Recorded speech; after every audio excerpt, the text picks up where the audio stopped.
I recently met a woman who was in a supermarket buying food, while I was buying food to prevent my 90-year-old parents and myself from starving to death. And she was wearing a mask, and her two children were wearing masks. I said, "Why are you doing that?" Well, she said, "I don't want to get into trouble."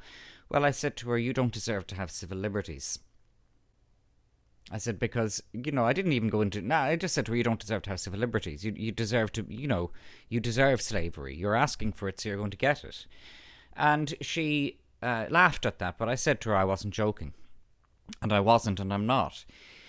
And tonight, Gemma O'Doherty was arrested on the flyover at Kilmacannog on the N11. What she was arrested for remains unclear. I gather at this stage now she's been released from custody and will be appearing before the district court on the 21st of September coming, which Thomas will agree with the synchronicity. It's actually my 47th birthday. But anyway, this gets on to Gemma O'Doherty and John Waters, because I have been a very fierce critic of Gemma O'Doherty for a long time, and in fact I still am. Gemma is a race baiter, and she is a troublemaker, and she has espoused an awful lot of theories which remain questionable. But one of the things that Gemma has got right, and she's got it unconditionally right, is her opposition to wearing a mask. Another thing that I will unreservedly respect about Gemma O'Doherty is that she is courageous. Gemma will go down fighting. Usually about things that might be wrong, but she will go down fighting. Earlier this year, John Waters and Gemma O'Doherty failed in an application for leave for judicial review of the lockdown. Before they started the case, and I heard it initially, I predicted that they would fail. And I predicted that for two reasons, which were vindicated then in the ruling of Mr. Justice Charles Meenan. First of all, the process of leave for judicial review does not lend itself particularly well to a constitutional challenge. Secondly, they were taking it too soon. So they went about it the wrong way at the wrong time. That doesn't mean, though, that the lockdown was right. It doesn't mean that I support the lockdown. It just means that I felt that what they were doing was wrong at the time. And as it still is, if one reads the ruling of Justice Charles Meenan, it was actually a very fair and well-written ruling. And it doesn't rule out the possibility of people taking, or eliminate the possibility of people taking constitutional challenges at a later date. This is now becoming more relevant and becoming sharper as we see the mockery made of the Irish people by the 81 or 82 Gowls who went to the Station House Hotel in Clifton and Connemara, Galway, and made a mockery of everybody who had obeyed the law. They didn't make a mockery of me because I didn't obey it. Well, I did obey the law, actually. I haven't broken the law. I've just claimed my exemption in relation to extreme distress for wearing a mask. But these are changing times. These are changing times. And anybody who's looking objectively and who's looking skeptically at things has to say that the imposition of a mask on people, a muzzle on people, as Peter Hitchens so correctly calls it and Dave Cullen so correctly calls it, that is the biggest psychic attack upon the Irish people that I recall in 47 years of my life. There hasn't been anything like that. And indeed, if you look back to the foundation of the state in 1922, there hasn't been anything comparable to forcing people to wear muzzles. And then we see them being mocked by the 81, 82 golfers, and then the golfers being supported robustly by RTE and the Irish Times. And if I see somebody, and I was talking to two people actually today, Friday, who were saying that they refused absolutely on pain of arrest or imprisonment to wear a mask, then you begin to start to spot your own tribe. And if Gemma isn't wearing a mask, and if she's taking a stand about wearing masks, as John Waters so eloquently is, then in that regard, they're part of my tribe. And as misconceived as Gemma's application for leave for judicial review was, Justice Meenan was right to refuse it. That doesn't mean that she's wrong to refuse to wear a mask. She's right in that regard. So is John Waters, so am I, are all the other people who are taking a stand in that regard. And I'm personally opposed to the notion of public protests. I agree with Thomas Sheridan's assessment of them, that you are begging your bully to stop. My protest is just not wearing a mask and coming online and telling people who are listening online why I'm not wearing a mask, why I'm refusing to do so. The same with Gemma. And it should be pointed out that we do not have to agree with people about everything to agree with them on certain important and fundamental things. And this is why the mask thing, it's so important and it's so fundamental and it's such an assault upon the Irish people, combined then with the behaviour of the golfers, combined then subsequently with all of those people who are saying, well, sure, it's a lynch mob that went after Phil Hogan. It should be a lynch mob that goes after anyone who says that.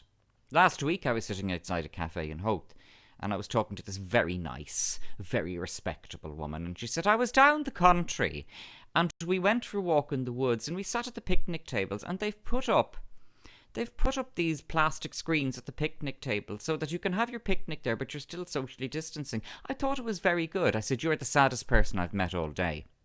I said, what you're describing to me is tragic. Well, what do you mean by that? I said, if you don't understand what I mean, I'm not going to be able to convince you otherwise. I said, but the fact that you're sitting here talking about plastic screens being put up on picnic tables in the woods, and that you think that it's something to celebrate, well, I'm going to let you reside in that. I said, you can reside in that. I said, by the way, what do you think of the 81 golfers? Oh, well, what can you do about it? Well, I said, I suppose I can stop talking to you. She said, you should be running for politics. I said, I wouldn't condescend to take the vote off anyone like you. I'd tell you not to vote for me. And what was interesting was that the woman wouldn't leave me alone. I suspect that a lot of these people are living in fear, like the individual I met at the supermarket. Because for some reason she wanted to keep talking to me, so I condescended to let her keep talking to me, although I made it clear to her that I was condescending to do so. And I said to her, do you not think that there's some connection between what the golfers did, given that they were politicians, and the possibility that the notion of wearing a mask and the notion of social distancing mightn't actually be what it's made out to be? Well, she said, I did read about it in the Irish Times. Well, I said, that's your problem. That's your problem. I said, you read about it in the Irish Times. And I said, don't tell me you listen to the news in RTE. Well, where else should I listen to the news? I said, anywhere else. Almost literally anywhere else, I said to her. I said, do you go on the internet at all? Well, she said, that's all full of lulas, isn't it? No, I said, it's not.